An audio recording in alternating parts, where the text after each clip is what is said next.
Muito boa noite. A gente vai fazer mais o nosso estudo sobre Atos dos Apóstolos. A gente vai falar hoje capítulo 7, né? Capítulo 7. Relembrando um pouquinho, deixa eu só dar uma diminuída aqui. Isso, melhorou para mim. Tá? Então, a gente passou pelo capítulo 6, e no capítulo 6, a gente... Quem que está marcando aí? Tem um monte de gente anotando, sou eu? Não. Então, no capítulo 6, a gente começou a ver um pouquinho da vida de Estevão, né? A gente falou mais precisamente ali sobre a pessoa de Estevão, o quanto ele é até um bom exemplo. É interessante, tá? Eu gostaria antes de eu falar, eu gostaria de saber se alguém gostaria de compartilhar alguma coisa sobre esse capítulo 7, ou até falar um pouquinho sobre o capítulo 6. Tem alguém que gostaria de falar?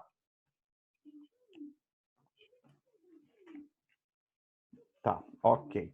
Então, assim, uma das coisas interessantes que a gente vai ver, que você consegue observar por toda a Bíblia, tá? Eu vou tentar ser bem breve nessa parte, nessa introduçãozinha, mas eu gostaria de falar, é o quê? É que se a gente observar tanto o Velho Testamento quanto o Novo Testamento, o que que acontece? A gente vê muito de um modelo de Cristo nas pessoas. Tá? Você vai conseguir observar muito disso. É claro, nenhuma pessoa conseguiu representar Cristo na sua totalidade.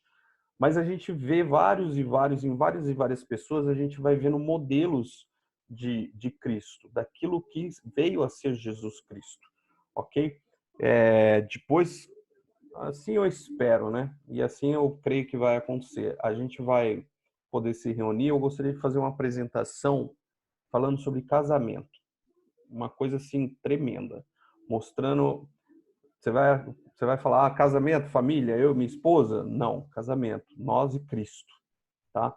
Como o Cristo se reconciliou. E aí eu só vou deixar essa pergunta no ar aqui para que vocês possam estudar e pesquisar sobre isso. Na lei, pensa comigo, na lei, eu não estou falando na lei mosaica, eu estou falando na lei de Deus mesmo, os princípios de Deus. Nos princípios de Deus, ele diz que casamento é um só. Você concorda comigo, tá? Com certeza, você não vai discordar comigo. Agora, a pergunta é, se,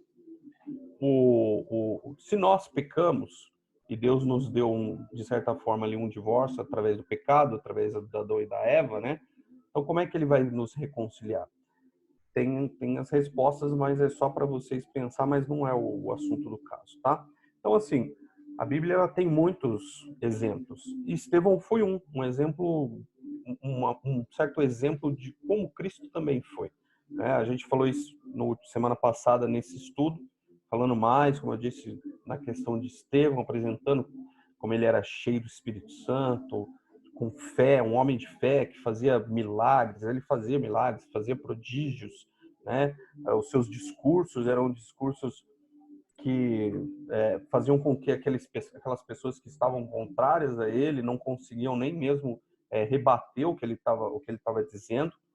E Estevão é para nós um exemplo, assim como José é um exemplo, assim como Davi é um exemplo.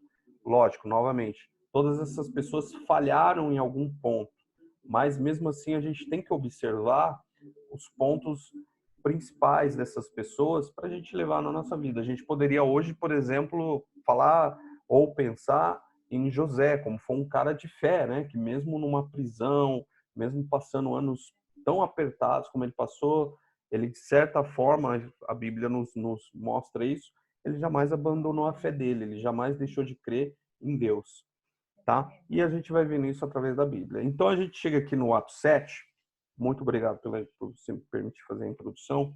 Atos 7 é um capítulo um pouco mais extenso, né? Evidente, tá? Do que o 6. E ele vai ali relatar toda a defesa do Estevão, porque quando ele começou, vamos dizer assim, quando ele entrou no cenário, né? Quando ele foi escolhido ali entre os 7, evidentemente ele chamou muita atenção, e principalmente ele chamou a atenção tanto da igreja, quanto de quem não era da igreja. Tanto igreja e judeus, vamos assim dizer. E lógico, o que ele vinha fazendo, os milagres, as curas, os prodígios, a pregação dele, que era uma pregação forte, tudo isso, lógico, causou revolta em quem não queria que o evangelho prosseguisse. Então ele foi levado ali junto ao Sinédrio, então ele não estava mais falando com pessoas simples, ele estava falando com, vou chamar assim, os homens da lei daquela época, e ali ele fez um discurso maravilhoso, um dos melhores discursos que você pode ver na Bíblia. É claro que a gente não, eu pelo menos particularmente, eu não teria como dizer qual é o melhor discurso, porque eu acho que não existe o melhor discurso. Muitos discursos são maravilhosos. E o do Estevão é esse que está no capítulo 7. Interessante que ele vai basicamente narrar uma história bíblica. Se a gente pegar mais uma vez, né? Pedro fez isso lá no capítulo 2 ou 3, agora não me recordo, que a gente falou também. E Estevão vai fazer igual. Estevão vai fazer uma ótima narração bíblica, começando lá de trás, ele começa lá de Abraão, né, que é logo no verso 2, que ele começa dizendo assim: Estevão respondeu, né? E aí eu vou pular rapidinho para o que ele falou. Ele diz assim: varões, irmãos e pais, ouvi. O Deus da glória apareceu a Abraão. Então ele começa falando de Abraão, ele não vai começar nem de Adão, nem de Eva, nem de Noé. Ele começa em Abraão, por quê? Por que ele começa em Abraão? Porque para o povo judeu daquela época, o início era Abraão, né? Tanto é que o povo sempre falava, somos filhos de Abraão. Ninguém falava somos filhos de Noé, muito pelo contrário. O povo falava o quê? Somos filhos de Abraão. Então ele, até nisso, ele é bem inteligente. Por quê? Porque ele começa falando como? Ele começa falando exatamente através da onde o povo judeu, para onde o povo judeu entendia que era o seu início, que era Abraão. E ele vai discorrer ali toda a história bíblica com uma perfeição maravilhosa, tá? Aqui, pulando aqui para o nosso capítulo, página, né? Página 4, tá? A gente vê nesse ponto 2 aí, olha, como o nosso estudo aqui está descrevendo, uma coisa bem interessante.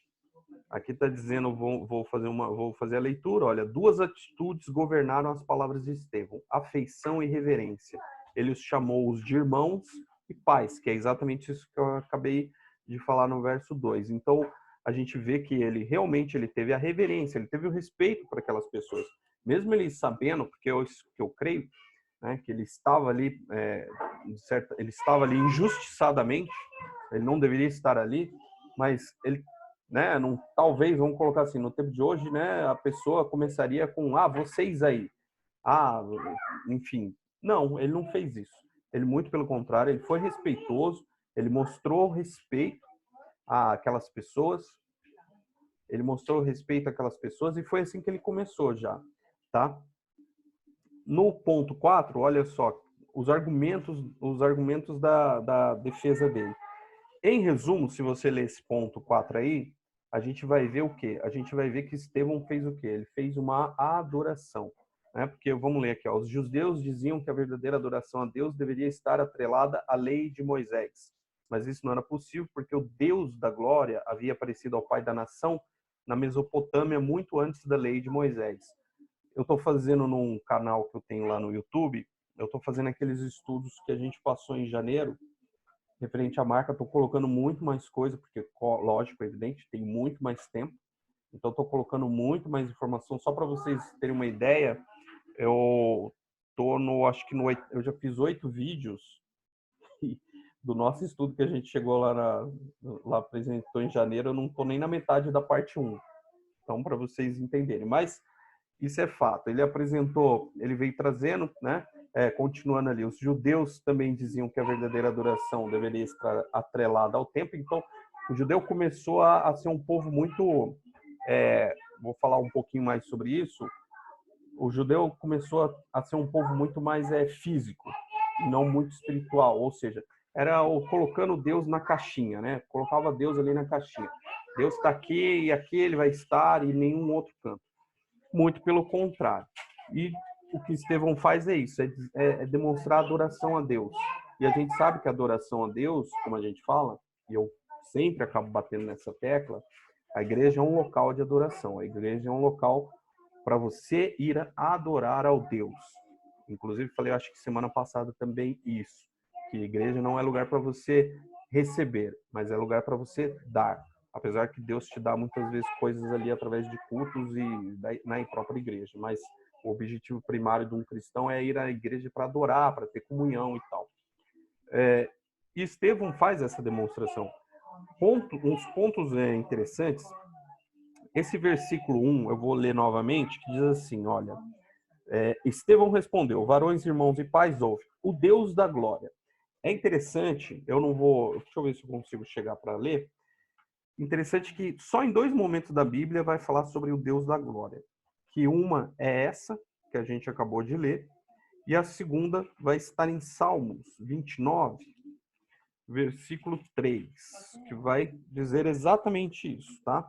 Um salmo de Davi, que vai dizer assim, ó, ouve-se a voz do Senhor sobre as águas, troveja o Deus da glória. Então, são os 2 únicos momentos onde há esse relato. E Estevão usa isso, usa uma oração de Davi muito peculiar, muito particular, uma coisa que quase não se ouvia, ou só tinha se ouvido uma vez, ele usa essa palavra, porque evidentemente que ele também conhecia da palavra de Deus, tá? E a glória, por que ele fala o Deus da glória? Tá? Porque ele está relatando em conjunto com os atributos. Eu vou ler aqui, ó, Êxodo 33. Eu vou lá em Êxodo 33 agora, que vai dizer assim, nos versos 18 e no 19. Cadê aqui? Então ele disse, rogo-te que me mostres a tua glória. Isso é Moisés falando, né? Rogando para Deus. Respondeu-lhe, farei passar, Deus respondeu-lhe, farei passar toda a minha bondade diante de ti e te proclamarei o nome do Senhor. Terei misericórdia de quem eu tiver misericórdia e me compadecerei de quem eu me compadecer. São atributos de Deus, né? Que é o quê? Bondade, misericórdia. Lembra? Bondade e misericórdia nunca me faltarão. Tá? Então, quando Estevão relaciona essa questão de ao Deus da glória, ele está dizendo exatamente isso, que Deus é um Deus bom e é um Deus de misericórdia. Ele já estava começando, talvez ali podemos dizer assim, subliminarmente, né? Nossa, ficou difícil essa palavra. Subliminar. Mensagem subliminar. Vai ficar melhor para mim. Então ele já estava dando esse tipo de mensagem, querendo demonstrar o que para aquelas pessoas? Que Deus era bondoso e Deus era misericordioso, tá?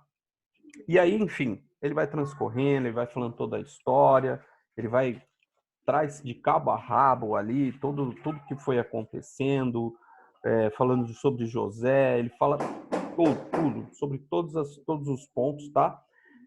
Novamente, ele faz a história bíblica, né? O Velho Testamento, tá? É o querido Velho Testamento que ele está fazendo ali. Não tem outra coisa. Para quem quiser simplesmente conhecer o Velho Testamento, o Atos 7 também é uma ótima posição. Aí eu vou dar uma pulada quase para o fim já, tá? Verso 42. Ele vai dizer assim, olha, mas Deus se afastou e os entregou ao culto da milícia celestial, como está escrito no livro dos profetas. Ó casa de Israel, porventura me oferecestes vítimas e sacrifícios no deserto pelo espaço de 40 anos? Eu li o versículo todo, tá? Eu só porque Isso. Então, o que ocorreu aí nesse ponto, nesse verso 42?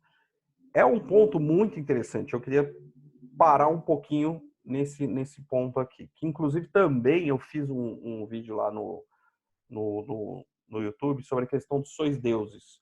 Talvez você vai se recordar que tem um salmos que vai dizer assim, sois como deuses. E aí muita gente às vezes fica trabalhando só nesse salmo. É um salmo de Asaf, tá? E o que acontece? Aí muita gente fala, pô, Asaf falou sois como deuses, e acho que é só essa expressão. Não é, tá? Inclusive, se vocês quiserem depois, dá uma procuradinha lá, que eu vou explicar, eu falo um pouquinho melhor sobre essa condição aí, sobre essa questão, e mostro até outras passagens algumas outras passagens onde a Bíblia relata, inclusive Davi falando também da questão de Deus estar acima dos deuses. Às vezes a gente passa de relance, às vezes a gente não percebe essas coisas, mas se a gente for dar uma procurada, se a gente for estudar sobre o assunto, e isso é porque também, por isso que Estevão toca nesse ponto, é bem interessante isso, por quê? Porque talvez você não, a gente é um povo monoteísta, devemos ser um povo monoteísta. O que é o monoteísmo? Só para a gente lembrar. O monoteísmo, ele é o quê? É uma pessoa que crê apenas em um Deus. É o que a Bíblia diz. Só existe um Deus, não há outro Deus como não há outro Deus. Bom, morreu, não existe. Mas existe uma outra figura, que é o enoteísmo.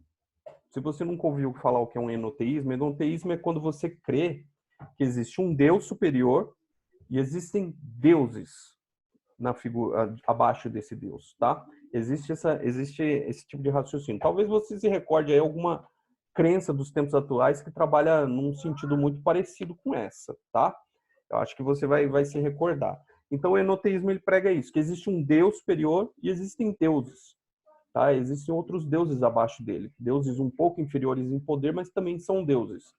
E o povo judeu, que começou lá na Mesopotâmia com Abraão, com a saída de Abraão da terra de Ur dos Caldeus, o que acontece? O povo judeu era um povo enoteísta, sim, tá? A Bíblia, lógico, ela não vai demonstrar claramente isso, apesar de que se a gente procurar, como eu falei, estudar, você vai conseguir enxergar isso na Bíblia.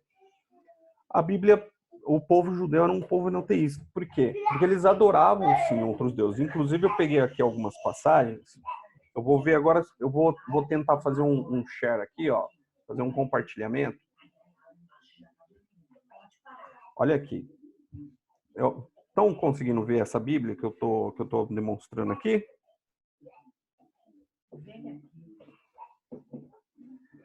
Eu vou aqui, ó. Isso, obrigado. Olha só, em Deuteronômios, vamos ver se ele me ajuda aqui. Isso, vai me ajudar, beleza, ótimo.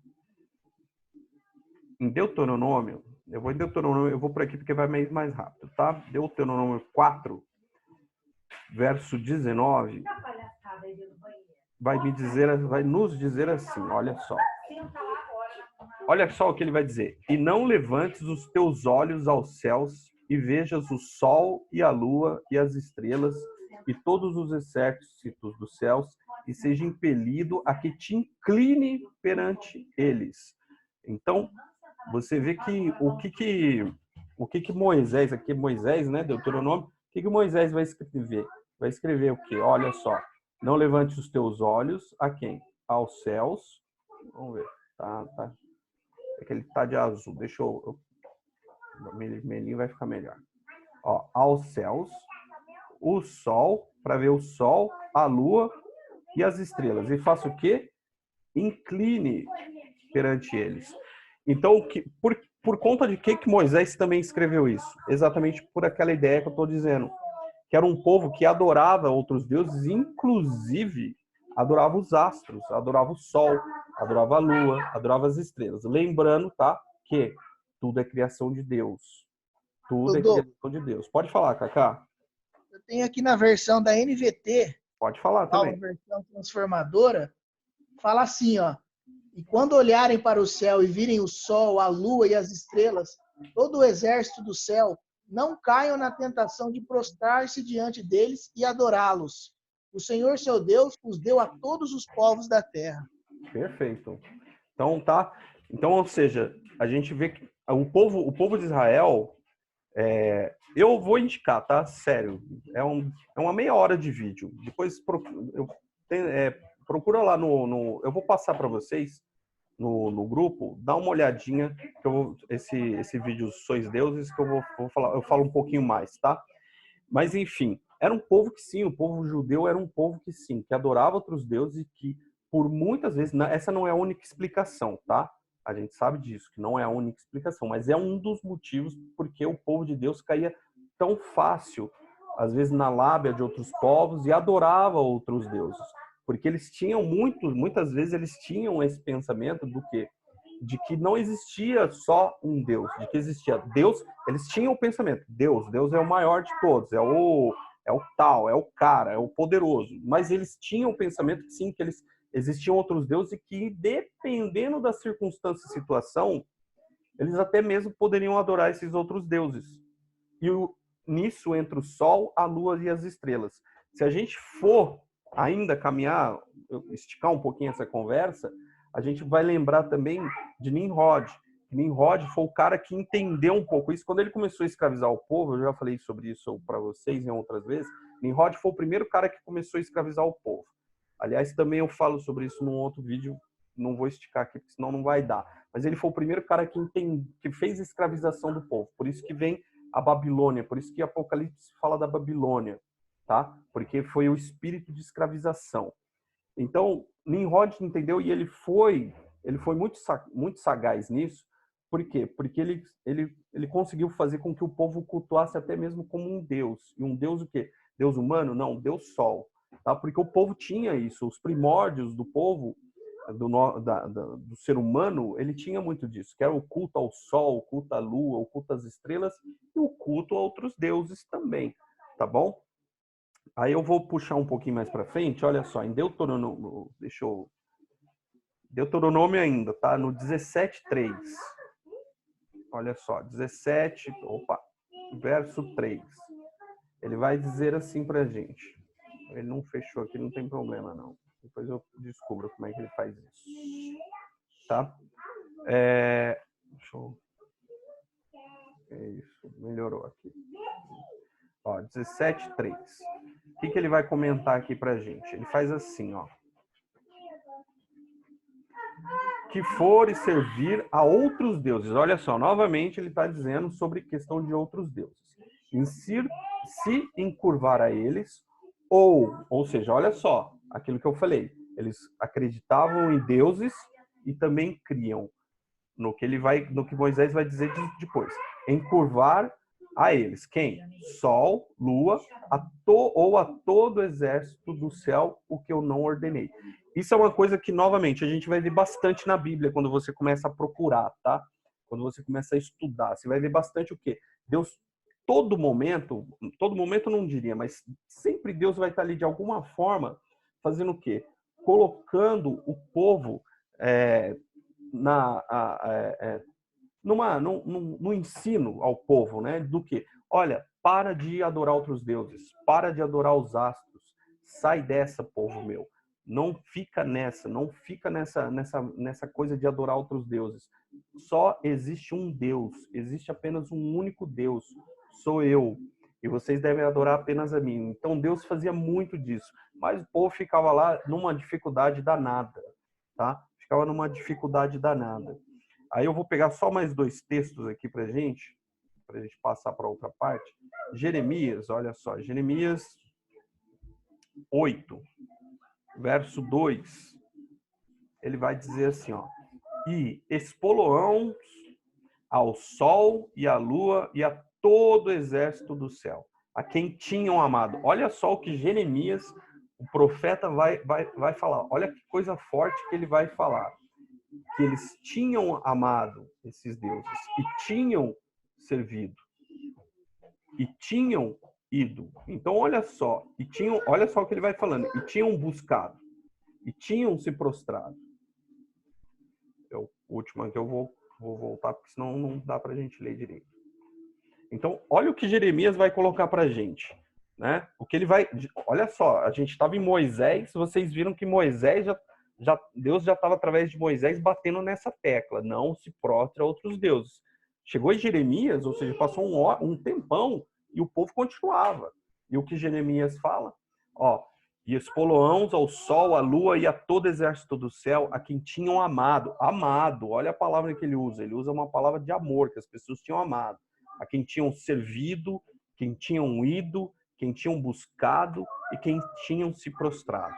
Então, a gente olha, novamente, voltando lá para Atos, né, o verso 42, quando Estevão, vou reler aqui novamente,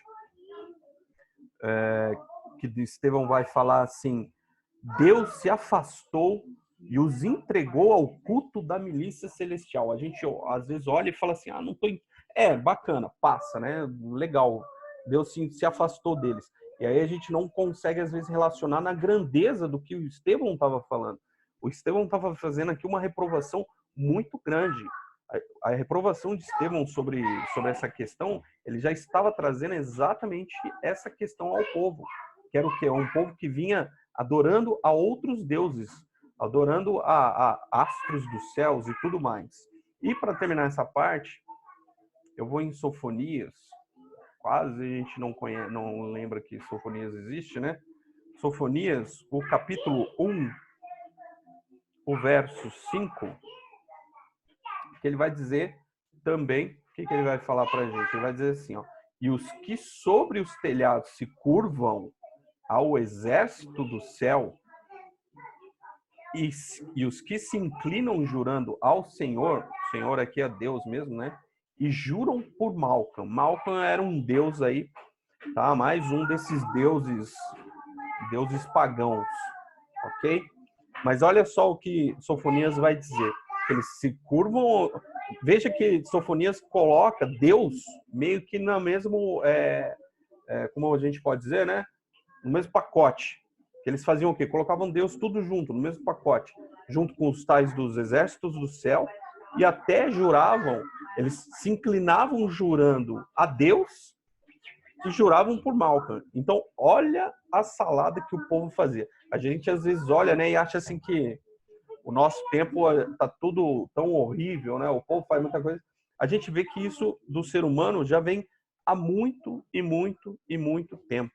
Tá? O ser humano há muito tempo vem fazendo o quê? Adorando outros deuses. Essa é uma das grandes dificuldades do ser humano, deixar de adorar a outros deuses. Às vezes deixar de adorar o próprio Deus, né? O tal do Deus do umbigo, deixar de adorar a si mesmo. Então essa é uma posição, tá? Que eu gostaria de estar passando aqui para vocês poderem ter o entendimento de que sim, o povo, uma das coisas que Deus mais teve trabalho para fazer foi fazer o quê? Tirar do povo judeu a ideia de que eles eram o quê? Tirar do quê? Tirar a ideia de que existiam outros deuses e lembrá-los de que só havia um Deus de fato. Tá bom? Isso é bem importante. E aí, no verso 49 de Atos 7, eu vou voltar aqui, vamos fazer um novo share aqui para nós. Cadê o nosso estudo? Ó. Verso 49. Tá? Então, no verso 49 de Atos 7 vai falar assim, olha só. O céu é o meu trono e a terra o estrado dos meus pés. Que casa me edificareis, diz o Senhor, o qual é o lugar do meu repouso. Então, para a gente poder aí, e finalizando aqui, ele está citando Isaías 7, 49 a 50, tá bom? Mas eu quero terminar aqui na questão que Estevão, durante esse discurso dele, ele faz 3 ponderações dentro desse discurso todo, tá? Ele fala sobre as obras dos patriarcas, ele fala sobre o ministério de Moisés e ele fala sobre o templo e o tabernáculo, que foi onde a gente começou falando aí no estudo. Ele faz essa ponderação, essa consideração, porque, novamente, o povo judeu ali era um povo que, né, ele já estava, a certo ponto, ele estava muito focado no templo. Aliás, a gente sabe, né, tem a questão de que o povo judeu espera ainda o Messias para vir construir um terceiro templo. A gente sabe disso, tá? Então, ou seja, você vê que eles não mudaram a ideia deles, o raciocínio deles não mudaram. Mas eu quero falar, para poder terminar aqui, eu quero voltar na Bíblia. Eu quero ir lá em Amós. Eu vou no capítulo 9, verso 11. Olha só. Verso 11. Amós, verso 11, 9, verso 11, vai nos dizer assim, olha que bonito, para mim é muito bonito isso. Olha que bonito. Deixa eu tirar daqui. Ó, naquele dia, que dia que é aquele? Que é naquele dia? Que dia é esse? É o dia do Senhor, é o dia quando o Senhor Jesus voltará, quando nós iremos reinar com Ele, tá? Então, naquele dia, tornarei a levantar a tenda de Davi, que caiu, e taparei as suas aberturas, e tornarei a levantar as suas ruínas, e a edificarei como nos dias da antiguidade. Interessante é que a gente pode dizer que a gente teve três situações. Tabernáculo de Moisés, a gente teve a, a tenda de Davi e a gente teve o templo de Salomão, tá? Pela história. Nos três, né, a gente sabe, o tabernáculo ali de Moisés, foi Deus que deu a ordem, foi Deus que deu toda a direção, tudo que foi feito, cada milímetro, cada pequeno detalhe, foi Deus quem fez. E, aliás, o tabernáculo, a gente já falou sobre o tabernáculo também, isso tudo. É absurdamente lindo toda a história do tabernáculo. Ele é riquíssimo em detalhes, ele é riquíssimo. É maravilhoso você estudar o tabernáculo de Moisés. Mas não vai ser ele que Deus vai levantar. Não vai ser ele que Deus vai edificar naquele dia. A gente teve o Templo de Salomão, que foi constituído e foi de uma beleza assim extravagante. Foi um negócio. Hoje seria, a gente tem aquele famoso, né, as 7 maravilhas do mundo. Certamente o Templo de Salomão estaria entre as 7 maravilhas, e para não dizer que seria a grande maravilha do mundo, porque da forma como ele foi feito, não teve, foi coisa absurda, né? Foi uma coisa maravilhosa, mas não também vai ser isso que Deus vai levantar naquele dia. Não vai ser. Vai ser o quê? Vai ser a tenda de Davi. Por que vai ser a tenda de Davi? Tá? Por que será a tenda de Davi? Não vai ser o tabernáculo de Moisés? Não vai ser o templo de Salomão, tão rico? Por que vai ser a tenda de Davi? Minha posição particular, acho que você vai acabar concordando, mas fica aberto se você não concordar, tá? O tabernáculo, apesar de toda a história, apesar de toda a riqueza, apesar de tudo que você pode estudar e descobrir nele, eu indico muito você fazer isso, mas o tabernáculo foi uma ordenança de Deus. Foi Deus quem foi lá e falou, faça desse jeito, desse jeito, desse jeito, aqui é assim, aqui é assado, aqui é desse jeito, aqui é desse jeito, aqui é desse jeito. O Templo de Salomão, houve o quê? De certa forma, houve uma soberba do homem, diria de Salomão, que foi o cabeça. Ou seja, a pessoa, Salomão quis fazer uma coisa, né? Demonstrar uma riqueza. Mas a pergunta, ali havia de coração a vontade de estar adorando ao Senhor? Não, porque tanto é que a gente vai ver pela palavra que Salomão, com o tempo, já se prostrou a outros deuses, se corrompeu também, tá?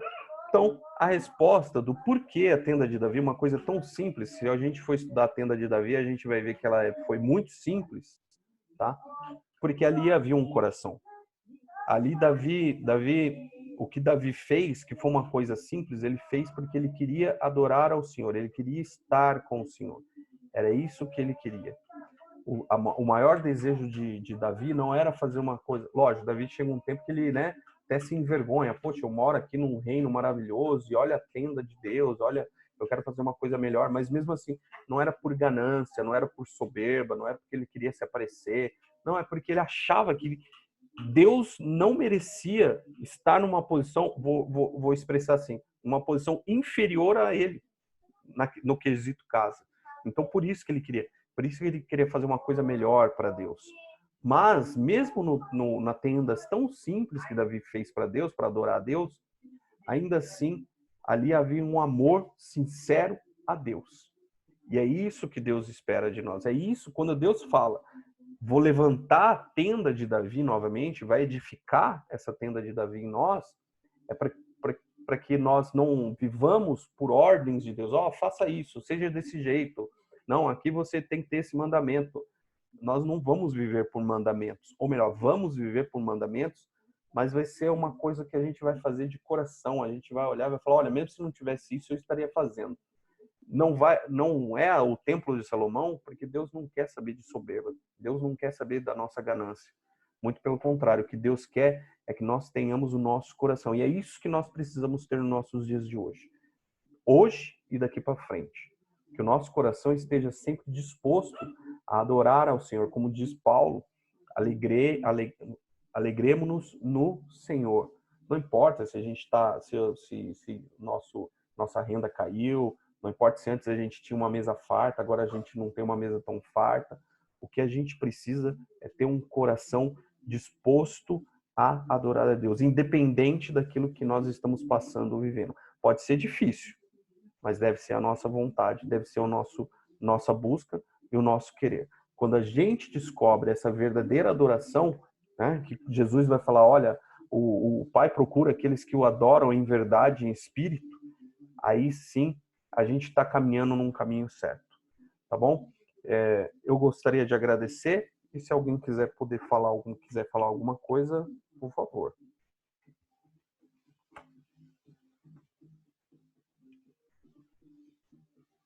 Tá bom? Não, então muito obrigado. Tá bom, gente? Eu vou voltar aqui no nosso estudo para a gente poder fechar. Quem quer falar? Temos 2 minutos aí, tá? Vamos fazer a nossa então. Então eu agradeço mais uma vez a todos vocês aí que estiveram aqui nesse tempo.